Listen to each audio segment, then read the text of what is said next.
Hello and welcome back. This is DMAC, and today I thought I'd try something just a little bit different. I've been playing about with making some security pins. As you can see there, these will probably end up in a challenge lock someday. So I'm just playing about with this. Is ignore that. Oh, let's get you in focus. Yeah, this has just got some serrations and then just a tapered section on the bottom.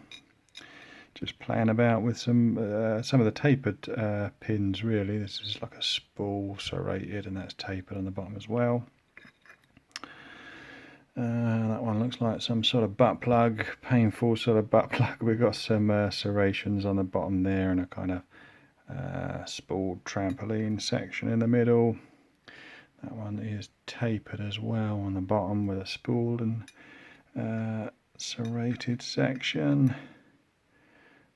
Same as that one, he's not tapered. And then looks like we've got another butt plug there.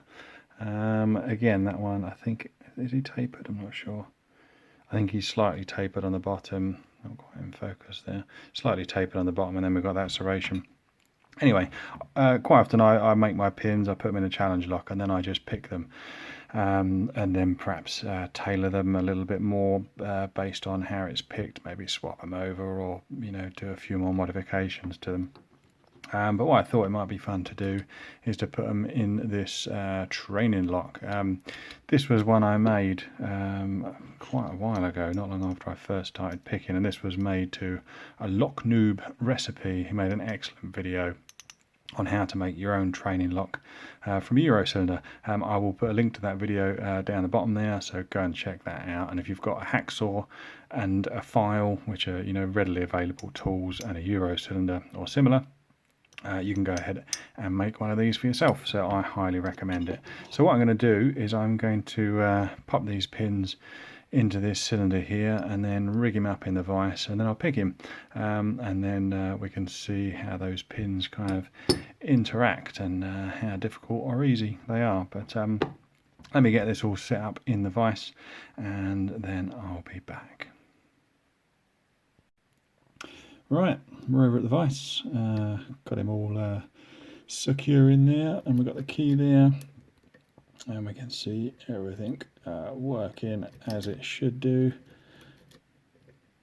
nice and smooth. Okay, so we've got a top of the keyway tension wrench there, and I've got my Lock tools, skimatash, shish kebab pick. Very good in these Yale keyways because it's quite a narrow profile. And let's see what we can feel. So click on 2. As you can see there, 2 clicked, but it's dropped straight back down again because of that tapered section, which is exactly what we planned. 6 was binding now.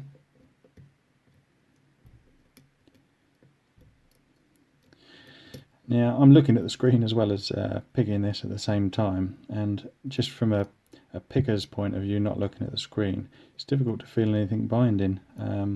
All of the key pins feel loose, and that's because this pin here, I think these two have dropped down, the tapered sections have dropped back down again. So in order to set those, we need to go much higher with a pick.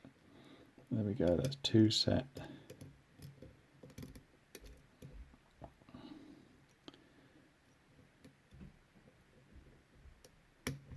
And that was a click off of 1, and he's set, 2 set, 3 set. And it's difficult to sort of feel anything else. I think that's because 2 has dropped down again. And there we go. As I set him there, I felt the core move a little bit, but I wouldn't have known that unless I was looking at the screen. So it's definitely doing its job. And that was 6 there, and we got a big movement on the core. So we're in a full set, and that full set, if we look at the shear line, is caused by the spool sections on 5 and 4. So now going in, everything feels set there, and we've got a bit of resistance on 4. And there we go, 4's set. And now I can feel 5 binding heavily, I've got a click, but it's still not set because we've got that tapered section. I think you can just about see it there. If we give it one more push, then we should get the open, and there we go. We got that open. So that was a lot of fun to see that and pick it at the same time. It's just an exercise really for me to see how my pins are behaving when they're in the lock, and I think that those tapered sections really do the job, because we were having to set the pins several times and push up quite high really to feel any binding on the pin. And that's kind of made difficult because this is only a low rise pick and a Yale keyway, so it's certainly doing its job. So let me just get you back over to the bench and we can finish. Well, I think that was a lot of fun, nice little exercise putting this training lock in that rig, especially seeing it close up with a camera. Yeah, nice to see it all working anyway, and yeah, it's really interesting just to see how the security pins I've made interacted with the picking. I think that going forward I might play about with this, set up a little bit more,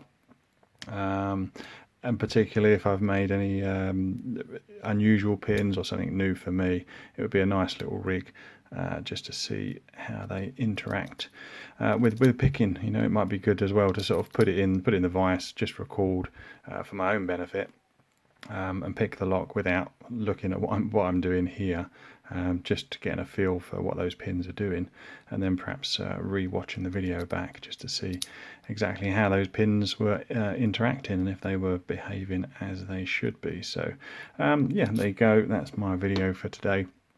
Do have a look in the link below to Locknoob's video on how to make one of these. Very easy to make. I think it took me about an hour or so. I think this was the second attempt. The first one, the gaps weren't quite even on the cuts that I did. This one's not perfect, but it's not bad at all, and it's a lot of fun to do, and certainly better than perhaps buying one of the ones that are available on the market for new pickers. And obviously you can strip this one down and put your own pins in it and do what you want to do with it. Anyway, but yeah, that's my video for today. I hope you enjoyed watching.